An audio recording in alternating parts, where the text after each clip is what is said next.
통암기사항 정리 한번 보시면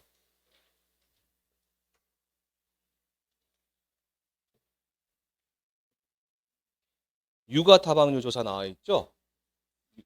이게 육아타박률 조사하고 그 밑에 낙엽률 조사 같은 경우는 통암기사항이라보다는 내용을 좀 보시자 그 말입니다. 자, 육아타박률을 보시면 선정된 표본주마다 이 적과전 종합이원 방식이 있는 거죠. 표본주마다 동서남북 4곳의 가지에 각 가지별로 몇 개 이상? 5개 이상의 유가. 그럼 최소 몇 개? 최소 몇 개? 5개. 가지별로 5개죠. 그 다음에 표본으로 추출하여 피해 유가와 정상 유가의 개수를 조사한다. 있습니다. 그래서 오늘 여러분들이 이제 댁에 가셔서 복습을 하실 때, 물론 이거 저랑 수업 내용도 중요하지만 이 과목 같은 경우는 우리 요약집 안에 제가 이론 정리하고 밑에다가 예제를 넣어놨잖아요. 예제를 아시더라도 한번 꼼꼼하게 다시 한번 풀어보세요. 그걸 갖다 다시 한번 보시고. 그 다음에 사과, 배는 선택된 과총, 화총당, 과총이 뭐 과일에 모여있는 5개씩 모여있는 거, 6개씩 모여있는 거고요. 화총에 꽃이 모여있는 겁니다. 동일한 위치, 동일한 번호의 유가에 대하여 우박 피해 여부를 조사한다. 자, 이게 과총당 동일한 위치다, 뭐 유가의 우박 피해를 조사한다. 그러면 뭐라고요? 사과, 배, 단감 떨보가 말고요. 사과, 배를 말하는 겁니다. 자, 낙엽률 조사하면 뭐만 해당될까요? 단감하고 떫은 감만 해당됩니다. 표본주 간격에 따라 표본주를 정하고 선정된 표본주의 조사용 리본을 묶고 동서남북 4곳의 결과지, 그 신초 1년생 가지를 무작위로 정하여 각 과지가 아니라 가지죠, 가지. 가지별로 낙엽수와 착엽수를 조사하여 리본에 기재한 후 낙엽률을 산정한다. 낙엽수는 잎이 떨어진 자리를 세는 것이다. 되어 있습니다. 자, 그래서 2번에 보시면 1번, 즉 낙엽률 조사해갖고 한 표본주의 낙엽수가 보상하지 않는 손해, 병충해 등에 해당되는 경우에는 착엽수로 구분한다. 자, 3번에 보시면 사고 당시 착과 가시수의 낙엽률에 따른 인정 피해를 곱하여 해당 감수 가시수를 산정한다 했는데 인정 비율은 어떻게 돼 있어요, 지금? 1.0125 곱하기 낙엽률 마이너스 0.0014 곱하기 경과일수 돼 있죠? 이게 내년 되면 바뀔 겁니다. 근데 나는 바뀌는 거 보고 싶다 하시면 안 돼요. 바뀌는 분 안 계시죠? 그 다음에 밑에 보시면 포복자, 포복자는 포도복숭아 자두죠? 과중조사 내용 중에서 첫 번째 미보상 비율 조사 있습니다. 미보상 비율 조사. 품목별 미보상 비율 적용표에 따라 미보상 비율을 적용하며 품종별로 미보상 비율이 다를 경우 품종별 미보상 비율 중 가장 높은 미보상 비율을 적용한다. 밑줄 쳐보세요. 가장 높은 미보상 비율. 과중조사를 할 때 A 품종, E 품종에서 미보상 비율이 5%가 나와 있고 B 품종에는 얼마 나왔다고요? 10%가 나와 있으면 그 다음에 착과수, 얘는 과중조사고요. 착과수 조사할 때 미보상 비율이 A 품종, B 품종 있으면 이 원리는 똑같아요. 이 착과수한테는 미보상 비율 한꺼번에 품종별로 하지 않다.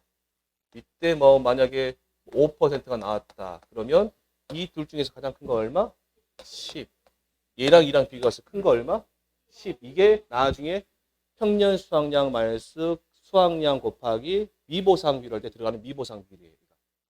그리고 과중조사에서만 보시면 품종별로 가장 큰 것만 찾아라. 다만 재조사 또는 검증조사로 미보상 비율이 변경된 경우에는 재조사 또는 검증조사의 미보상 비율을 적용한다. 자, 2번에 보시면 하나의 품종에 대하여 여러 차례 과중조사가 실시된 경우는 뭘 적용한다? 최초 조사값을 적용한다. 다만 재조사 또는 검증조사로 최초 조사값이 변경된 경우에는 재조사 또는 검증조사의 조사값을 적용한다. 복분자 품목에서 보시면 복분자의 표본조사에 보시면 1번 표본조사의 수정불량 송이 피해율 조사 보시면 각 표본 포기에서 어디에서요? 표본 포기. 포기가 아니에요. 표본 포기입니다. 그럼 표본 구간 수가 만약에 5구간이다. 표본 포기는 몇 포기 나와요? 5포기. 여기서 나오는 거예요. 여기에서 임의의 6송이를 선정해서 그러면 만약에 표본 주수가 표본 폭이 5개다 그러면 우리가 선정해야 될 게 송이 수는 몇 송이가 될까요? 30송이가 되겠죠. 30송이. 한 송이당 한 송이에 이렇게 막 뭉쳐 있거든요. 맺혀 있는 전체 열매 수와 피해 열매 수, 수정 분량 열매 수를 조사한다. 다만 현장 사정에 따라 조사할 송이 수는 가감할 수 있다. 그 다음에 이제 수정 분량 피해 조사 옆에 보시면 얘는 수확 개시 전 조사죠. 그다음 표본 송이 조사는 수확 개시 후에 6월 1일 이후에 조사합니다. 각 표본 포기에서 임의의 6송이를 선정하여 한 송이당 전체 열매수와 수확 가능 열매수, 괄호하고 전체 열매수는 뭐로 돼 있어요? 전체 개화수, 수확 가능 열매수는 전체 결실수를 조사한다. 이렇게 조사해서 우리가 뭐가 나올까? 결실률 나오는 거죠? 결실률. 자, 잠깐만 말로만 설명해 드릴게요. 결실률이 나왔어요. 그러면 사고가 발생한 시점에 잔여 수확량 비율이 있겠죠? 잔여 수확량 비율에서 결실률을 빼면 뭐가 나와요? 수확 감소 환산 개수가 나와요. 그런데 만약에 잔여 수확량 비율이 30%인데 결실률이 40%라. 그러면 빼면 마이너스 10이죠. 그러면 수확 감소 환산 개수는 얼마가 된다니까요? 0이 돼버립니다. 0. 0이 돼버려요. 0이. 자, 밑에 보시면 논작물 피해 사실 확인 조사 후 추가 조사 필요 여부 판단이다 돼 있는데 거기에 제가 원문을 적어 드렸는데 아마 이런 우리 요약서에는 이제 각각 돼 있을 겁니다.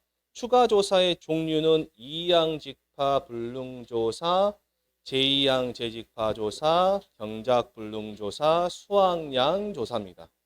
그러면 2양 직파 불능 조사는 해당 농지 전체 2양 직파 불능 시 제2양 재직파는 면적 피해율 10% 초과 시, 그 다음에 경작불능 조사는 식물체 피해율 65% 이상, 그 다음에 수확량 조사는 자기부담 비율 초과 하시면 됩니다. 초과.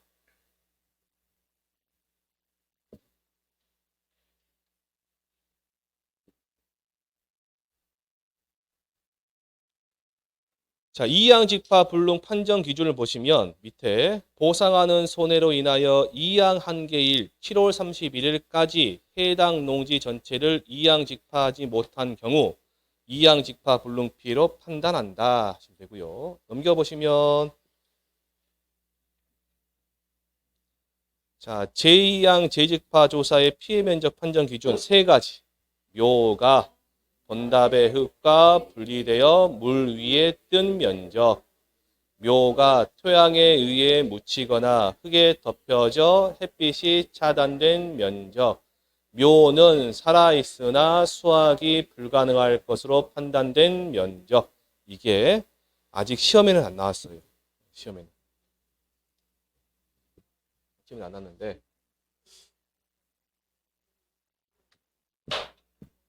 그 경기도 쪽에서는 요 제2양 재직파 조사를 나가신 분 올해 나갔나 보더라고요. 그러니까 느낌이 와요. 이게 나올 것 같아요. 수확 불능 확인 조사 시 수확 포기 여부 확인이다 해서 수확 포기로 간주하는 경우 3가지. 당해년도 11월 30일까지 수확을 하지 않은 경우, 목적물을 수확하지 않고 갈아엎은 경우, 그 다음에 대상 농지 수확물 모두가 시장으로 유통되지 않은 것이 확인된 경우.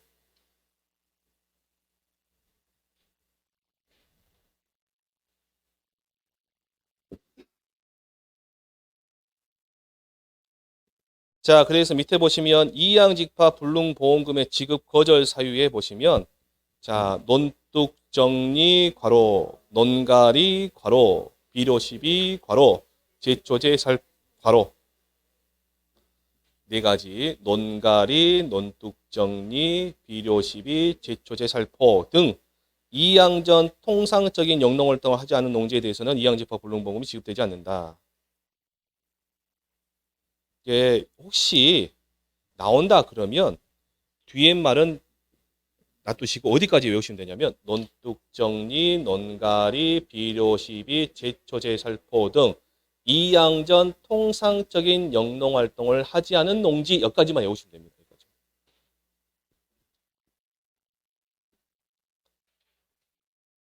그러면 불능자가 들어있는 애들 있죠? 불능자가 들어있는 애들은 그 지급 이게 불능자가 들어있는 한꺼번에 보시게요. 불능자가 들어있는 이양직파불능, 경작불능, 수학불능이잖아요. 지금 얘네들은 보험금이 지급되면 지급 효과가 뭐냐 그러면 항상 일만 해요. 그 보상하는 손해보상의 원인이 생긴 때로부터 계약은 소멸하며 환급보험료는 발생하지 않는다. 그 말에 들어간다.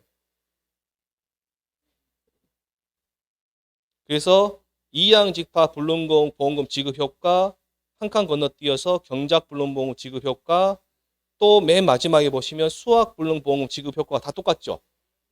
보험금이 지급되면 그만이 들어가니까.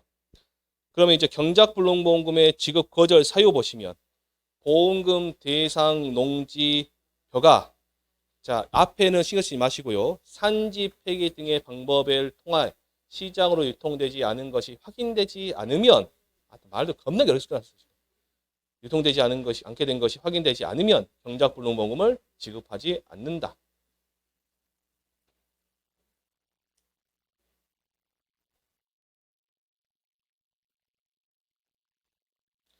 자, 수확감소 보험금 지급 거절 사유 보시면 경작불능보험금 기간 내 발생한 재해로 식물체 비율이 몇 퍼센트 이상? 65% 이상인 경우는 수확감소보험금 지급되지 않는다. 이거는 제가 요 내용을 따로 설명해 드리면서 왜 그렇게 됐는지 역사라는 역사는 그 내용을 알려드렸죠. 그 다음에 이제 수학불능보험금 지급 거절 사유입니다. 이게. 경작불능보험금 보험기간에 발생한 재해로 식물체 피해 65% 이상인 경우 수학불능보험 지급하기 불가능하다. 2번에 보시면 재보험 사업자는 보험금 지급 대상 농지 벼가 가로 한번 쳐보시고요. 이거는 그냥 자동으로 가는 거고 산지 폐기 등의 방법을 통해 시장으로 유통되지 않은 것이 확인되지 않으면 수확불능보험금 지급하지 않는다.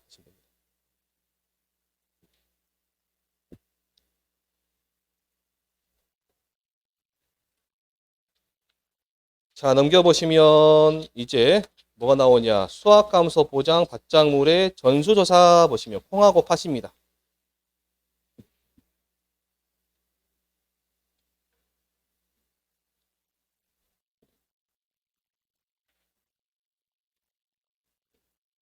자, 보시면 적용 품목에 콩팥이 있습니다. 콩팥.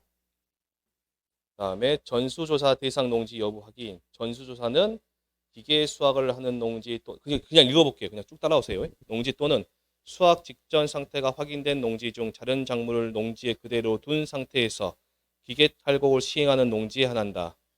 2번에 콩, 팥, 중량조사 보시면 자 대상 농지에서 수확한 전체 콩, 팥의 무게를 조사하며 전체 무게 측정이 어려운 경우에는 10포대 이상의 포대를 임의로 선정하여 포대당 평균 무게를 구한 후 해당 수치에 수확한 전체 포대 수를 곱하여 전체 무게를 산출한다. 그 다음에 함수를 조사 보시면 몇 회 이상 실시한대요? 10회 이상. 그리고 함수를 측정할 때는 각기 횟수마다 각기 다른 포대를 이용합니다. 포대.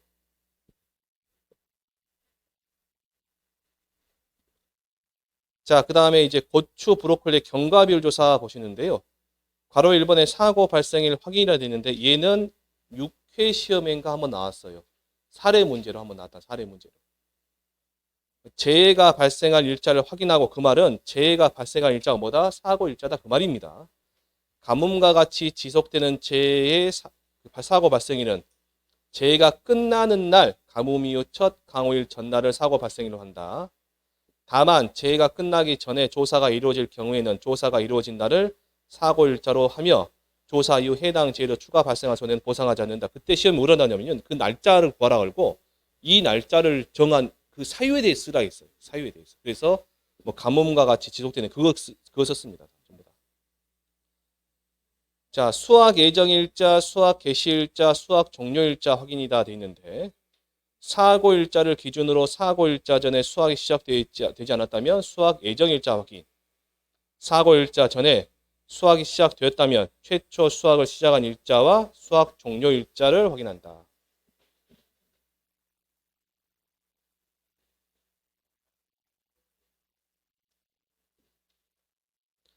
자, 인삼 해가림 시설 소원액 산정해 보시면 1번 옆에다가